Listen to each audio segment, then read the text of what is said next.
एक छोटा सा देश था, हिंदुस्तान यानी इंडिया। यह देश बहुत ही खूबसूरत और शांत था। हर तरफ हरियाली, प्यार और सुकून था। और इस शांति की सबसे बड़ी वजह थी वहाँ की इंडियन आर्मी। इंडियन आर्मी इतनी ताकतवर थी कि कोई भी दुश्मन हमला करने की हिम्मत नहीं करता था, और अगर करता भी तो चुटकियों में खत्म हो जाता था। इसी वजह से देश के लोग खुद को बिल्कुल सुरक्षित महसूस करते थे। लेकिन एक दिन सब कुछ बदल गया। एक सुबह हमेशा की तरह इंडियन आर्मी अपनी ड्यूटी पर थी। सब कुछ नॉर्मल था, लेकिन अचानक आसमान से बॉम्ब्स बरसने लगे। कुछ ही देर में पूरा आर्मी बेस तबाह हो गया। बहुत सारे सोल्जर्स शहीद हो गए, और जो बच गए वो अपनी जान बचाकर भाग निकले। दुश्मनों ने बेस पर कब्जा कर लिया। जो जिंदा बचे थे वो सीधा प्राइम मिनिस्टर के घर पहुंचे और उन्हें सब कुछ बताया। पीएम का चेहरा घबरा गया और तुरंत एक इमरजेंसी मीटिंग बुलाई गई। शाम को मीटिंग में बड़े बड़े लोग आए, कोई पबजी आर्मी से, कोई फ्री फायर आर्मी से। सबके चेहरे पर गुस्सा था। तभी प्राइम मिनिस्टर धीरे से बोले, मेरे भाइयों और बहनों, आज सुबह हमारे आर्मी बेस पर हमला हुआ और दुश्मनों ने बेस पर कब्जा कर लिया है। अब हमें उसे वापस लेना होगा। सब लोग हैरान रह गए। लेकिन सर कैसे? हमारे पास इतनी ताकत नहीं बची। पीएम के चेहरे पर एक अजीब सी मुस्कान आई। इस काम के लिए मेरे पास एक आदमी है। तभी एक कार की एंट्री होती है। कार से उतरता है हिंदुस्तान का सबसे खतरनाक खुफिया एजेंट बन्नी बॉय। बन्नी बॉय एक सीक्रेट एजेंट था जो दुश्मनों के बीच रहकर उनकी हर प्लानिंग जान लेता था और बिना किसी को पता चले उन्हें खत्म भी कर देता था। वह हमेशा मास्क पहनता था ताकि कोई उसकी असली पहचान ना जान सके। पीएम ने कहा, बन्नी बॉय, अब सिर्फ तुम ही हमारा बेस वापस ला सकते हो। बन्नी बॉय धीरे से बोला, सर आपका काम हो जाएगा। वह अपनी बाइक पर बैठा और रात के अंधेरे में बेस की तरफ निकल गया। वहाँ पहुंचकर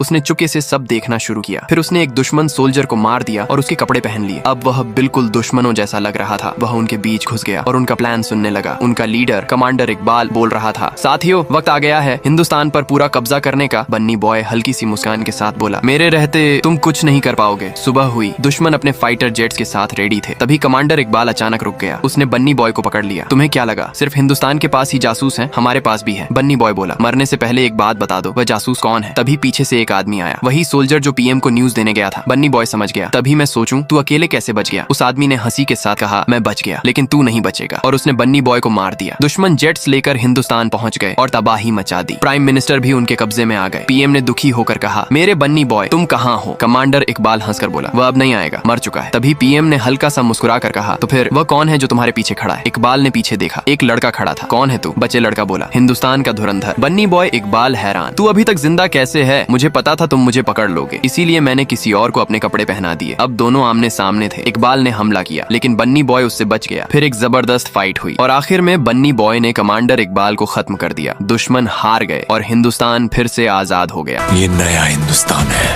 ये घर में घुसेगा भी और मारेगा भी।